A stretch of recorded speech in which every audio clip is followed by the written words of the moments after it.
पाठ 14। सूर्यास्त झांसी का। 17 जून एक मनहूस दिन था। रात को सिंधिया की सेना के बहुत से सैनिक भाग गए थे और पेशवा की सेना पर अब कोई भरोसा नहीं किया जा सकता था। रानी ने सूर्योदय से पूर्व ही स्नान किया, गीता पाठ किया। कदाचित कोई दैवी शक्ति उनसे कह रही थी कि उनके लिए यह आज का अंतिम प्रभात है। रानी ने मर्दानी पोशाक धारण किया और लोहे के दस्ताने और भुजबंद पहने। रानी का घोड़ा जब लाया गया तो वह लंगड़ा रहा था। रानी ने कहा, घोड़ा लंगड़ा क्यों रहा है? सरकार, शायद कल घाव खा गया है, तो दूसरा घोड़ा लाओ। कर्नल मुंदर एक घोड़ा ले आए। घोड़ा देखने में पानीदार था। अस्तबल के अफसर ने कहा, सरकार, सिंधिया सरकार का यह खास घोड़ा है।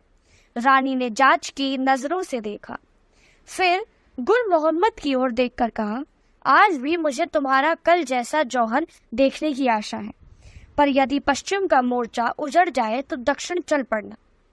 गुल मोहम्मद ने मुंह फेर कर एक आंसू पोंछा, धीरे से कहा, जो बेचेगा वह दक्कन जाएगा सरकार। इसी समय मुंदर ने कहा, सरकार, आप कुछ खा पी लें, दामोदर को अच्छी तरह खिला पिला दो, पीठ पर पानी का इंतजाम रखना, मैं केवल शरबत पीऊंगी।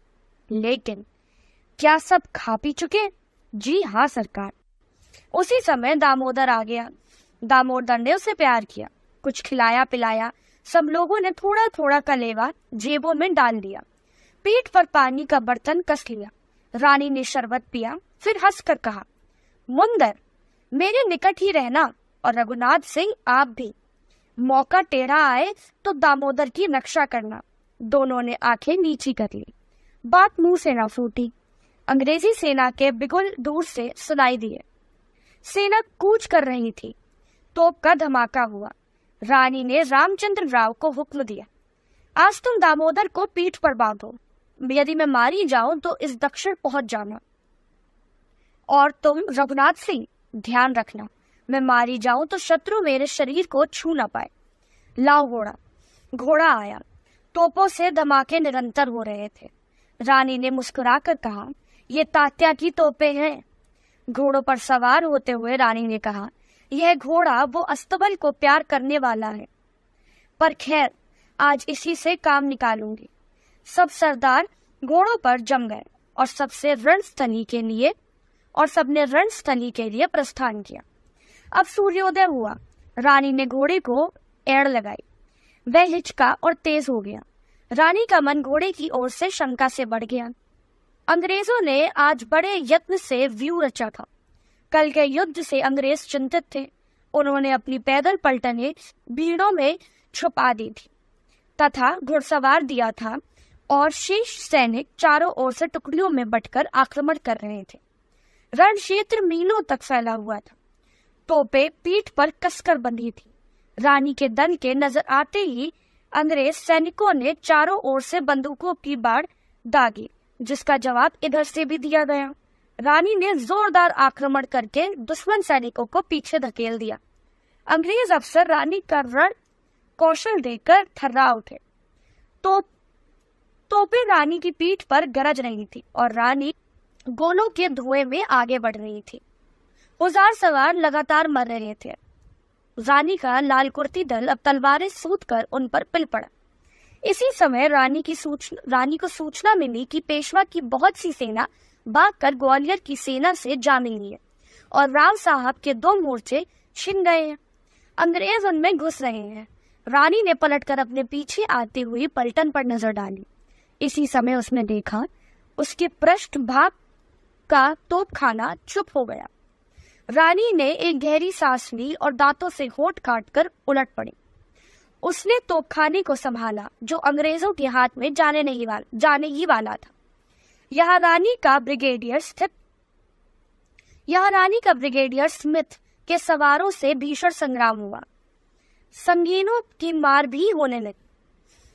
अंग्रेजों की कड़ावीने, संगीने और तोपें अब पेशवा की भागती हुई सेना का चारों ओर से घेरा कर रही थी और अंग्रेजी सेना बाढ़ की नदी की भांति उमड़ी चली आती थी। इस समय रानी की रक्षा के लिए लाल कुर्ती दल ने अभूतपूर्व शौर्य दिखाया। बड़ी ही कठिन मार के बीच रानी अपने मोर्चे पर मुड़ी।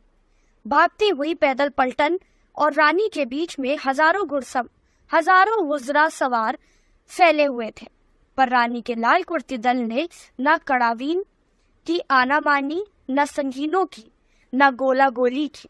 वह रानी को चारों ओर से बचाकर शत्रु दल को चीरता चला गया। इस समय रानी दांतों से लगाम पकड़े दोनों हाथों से तलवार चला रही थी। दोहरी मार में जो आता जाता वही ढेर हो जाता। आज रानी के विक्रम को देखकर अंग्रेज आश्चर्यचकित हो रहे थे। रानी आगे की राह बनाती हुई दक्षिण पश्चिम की दिशा में सोनरेखा नाले की ओर बढ़ रही थी। सामने गंगादास की कुटिया थी और कुटिया के पीछे कुछ अंतर पर पेशवा सेना का मोर्चा। चारों ओर अंग्रेज हुजरा सवार इस छोटे से दल को फासते चले। रानी के अगल बगल कर्नल मुंदर, रघुनाथ सिंह, रामचंद्र, देशमुख, पीछे गुल मोहम्मद और केवल 20-25 लाख सवार। घेरा सिमटते सिमटते कम होता जा रहा था, लेकिन रानी की दोहत्ती तलवार आगे का रास्ता साफ करती जा रही थी। पीछे के सवार क्षण कम होते जा रहे थे।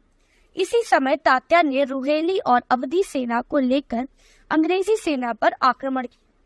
अंग्रेज अब तात्या की ओर मुड़े। रानी के घेरे में बहुत कम अंग्रेज रह गए।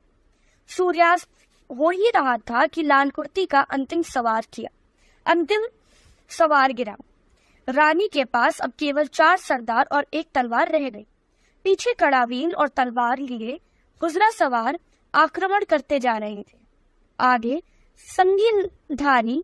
संगीनधारी गोरे राह रोक रहे थे। रानी ने एक बार पीछे नजर डाली। रामचंद्र राव की पीठ पर बालक दामोदर था। उसकी रक्षा के विचार से वे केवल बचाव कर रहे थे।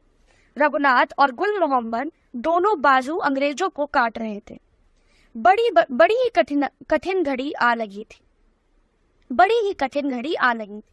रानी ने मुंदर को संकेत से कहा कि वह रामचंद्र राव की पीठ पर रहे। रानी दोनों हाथों से तलवारों से संगीन सरदारों की काट करती हुई आगे बढ़ी। एक हूल उसके सीने के नीचे पड़ी। रानी ने तत्क्षण उस संगीनधारी के 2 टुकड़े कर दिए। रानी को जख्म लगा पर आते बच गई। जख्म से खून बहने लगा, लेकिन रानी आगे निकल गई। उनके साथी दाएं बाएं बढ़ रहे थे। अब केवल 8-10 गोरे उनके पीछे आ रहे थे। रघुनाथ सिंह पास आए। रानी ने तलवार संभालते हुए कहा, गोरे मेरी देह को हाथ न लगाने पाए। सुनकर गुल मोहम्मद भी पास आ गया। उसी समय एक अंग्रेज ने पिस्तौल दागी। गोली मुंदर के सीने में लगी और वह घोड़े पर लटक गई। रानी ने मुड़कर देखा और कहा, रघुनाथ सिंह संभालो। उन्होंने घोड़े की रास मोड़ी। पिस्तौल वाला अंग्रेज काट डाला गया और भी कई अंग्रेज कटे। रघुनाथ सिंह घोड़े से कूद पड़े। फुर्ती से साफा फाड़कर मुंदर की पीठ पर कसा और घोड़े पर सवार होकर आगे बढ़े। अब नाला सामने था। रानी ने घोड़ा नाले की ओर बढ़ाया। रामचंद्र राव भी आगे बढ़े। अंग्रेज सवार 4-5 थे। उन्हें गुल मोहम्मद अटका रहा था। रानी ने नाले पर आकर घोड़े को एड़ दी पर घोड़ा अड़ गया। रानी ने पुचकारा, थपथपाया, पर सब व्यर्थ। अंग्रेज सवार सिर पर आ गए। एक ने पिस्तौल दागी। गोली रानी की जांघ में लगी। उस सवार ने उनके गले में मोतियों की माला देख उन्हें कोई बड़ा सरदार समझा था। रानी ने बाएं हाथ की तलवार फेंक घोड़े की आयर पकड़ी और दूसरी जांघ का सहारा ले आसन बांधा। इतने में वह अंग्रेज पास आ गया। रानी ने एक ही बार में उसके 2 टुकड़े कर दिए, परंतु उसी समय 2 और सवार निकल आए। रानी ने फिर घोड़े को एड़ दी, पर घोड़ा अड़ा रहा। वह 2 पैर पर खड़ा हो गया। रानी को पीछे हटना पड़ा। उनकी एक जांघ काम नहीं दे रही थी। पेट और जांघ से खून की धारा बह रही थी। गुल मोहम्मद अंग्रेज सवार की ओर लपकाकर उसके पहुंचने से पहले ही उसका एक करारा वार रानी के सिर पर पड़ा। सिर का हिस्सा कट गया और रानी की दाहिनी आंख बाहर निकल आई। परंतु इतने पर भी उन्होंने घातक पर वार करके उस अंग्रेज सवार का कंधा उड़ा दिया। उसी समय गुल मोहम्मद ने पहुंचकर उसके 2 टूक कर दिए। अब 3 अंग्रेज थे। गुल मोहम्मद ने एक को खत्म किया, दूसरे को जख्मी किया। देशमुख घोड़े से गिरते हुए रानी को संभाल रहे थे। दिन भर के थके मांदे भूखे प्यासे गुल मोहम्मद ने दाढ़ी नोच ली। उसके मुख से निकला, या परवरदिगार। उसकी आंखों से बेअख्तियार आंसू बह चले। वह तलवार फेंक कर वही भूमि पर बैठ गया। रघुनाथ और देशमुख ने रानी को घोड़े से उतारा। रामचंद्र राव ने थूक निगल कर कहा, चलो बाबा गंगादास की कुटिया पर। सूर्य अब छिप गया। बालक दामोदर रोने लगा। चंद्र राव ने ढाढ़स बंधाया। गुल मोहम्मद ने कहा, कुंवर साहब हिम्मत रखिए, अब भी अंग्रेज घूम रहे हैं। उनके हाथ रानी का शरीर नहीं पड़ना चाहिए। सब दुर्गति से बाबा गंगादास की कुटिया में पहुंचे। कुटिया में पहुंचकर रामचंद्र राव ने अपनी वर्दी उतारकर रानी को लिटाया। साफे के टुकड़े से सिर के घाव को बांधा। रघुनाथ राव ने अपनी वर्दी पर मुंदन का शव रखा। बाबा गंगादास ने कहा, सीता और सावित्री आ पहुंची। रानी ने पानी के लिए मुख खोला। बाबा गंगादास ने जल मुंह में डाला।